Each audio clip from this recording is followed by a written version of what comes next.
দর্শক বন্ধুরা, সহজ পদ্ধতিতে সান্টা ক্লজের ছবি আঁকার জন্য উল্টো ইউ এর মতো করে একটি আকৃতি এঁকে নিতে হবে। এরপরে এর মাঝে চোখ এবং উপরে ভুরু দিয়ে দিতে হবে। একটি নাক দিয়ে দুপাশে তার যে গোপ এঁকে দিতে হবে, মুখ এঁকে দিতে হবে। এরপরে উপর থেকে সুন্দর করে তার যে লম্বা দাড়ি এঁকে দিতে হবে।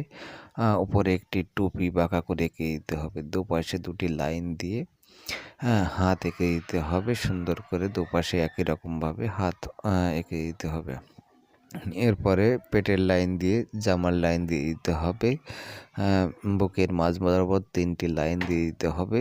এরপরে নিচেই যে প্যান্টের লাইন দিয়ে দুপাশে দুটি পা ঘুরিয়ে এঁকে দিতে হবে। এরপরে সুন্দর করে রং করে দিতে হবে। টুপিতে লাল রং, জামায়ও লাল রং করে দিতে হবে সুন্দর করে। পায়ে কালো রং করে দিতে হবে। হয়ে গেল।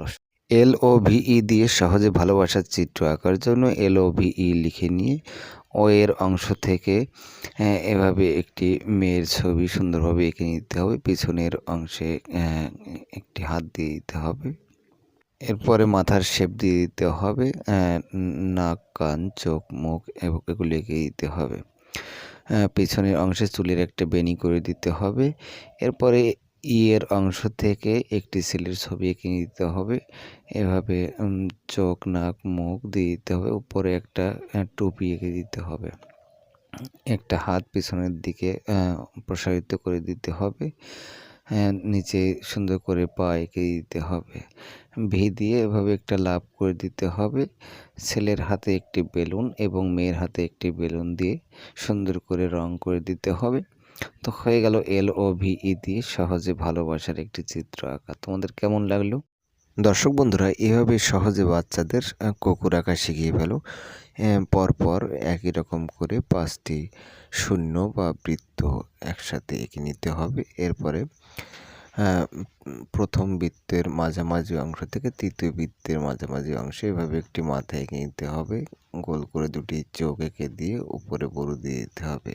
এরপরে কালো করে নাক এঁকে দিতে হবে। তার নিচে দুটি লাইন দিয়ে মুখের লাইন দিয়ে দিতে হবে। এরপরে উপরে দুপাশে দুটি কান বাঁকা করে এঁকে দিতে হবে। নাকের মাঝে কিছু ডট দিয়ে দিতে হবে। পায়ের অংশে খুর দিয়ে দিতে হবে। পেছনে একটা লাইন দিয়ে লেজ এঁকে দিতে হবে। সহজে কুকুর আঁকা হয়ে গেল। দর্শক বন্ধুরা, 3 দিয়ে সহজে উড়ন্ত পাখি আঁকার জন্য একটি 3 লিখে নিতে হবে। তার পাশে বড় করে আরও একটি 3 লিখে নিতে হবে। এরপর সামনের অংশে একটি শূন্য দিয়ে নিতে হবে। এরপরে পিছনের 3 থেকে এভাবে লেজের অংশ এবং পরের 3 থেকে ডানায় এগিয়ে দিতে হবে। গোলের অংশে একটি মাথা দিয়ে ঠোঁট দিয়ে দিতে হবে। ডানায় কিছু লাইন দিয়ে দিতে হবে। লেজের অংশে আঁকাবাঁকা কিছু লাইন দিয়ে দিতে হবে। এরপরে সুন্দর মতো রং করে দিতে হবে। সহজেই এভাবে বাড়ির বাচ্চাদের ছোটদের শেখাতে পারো।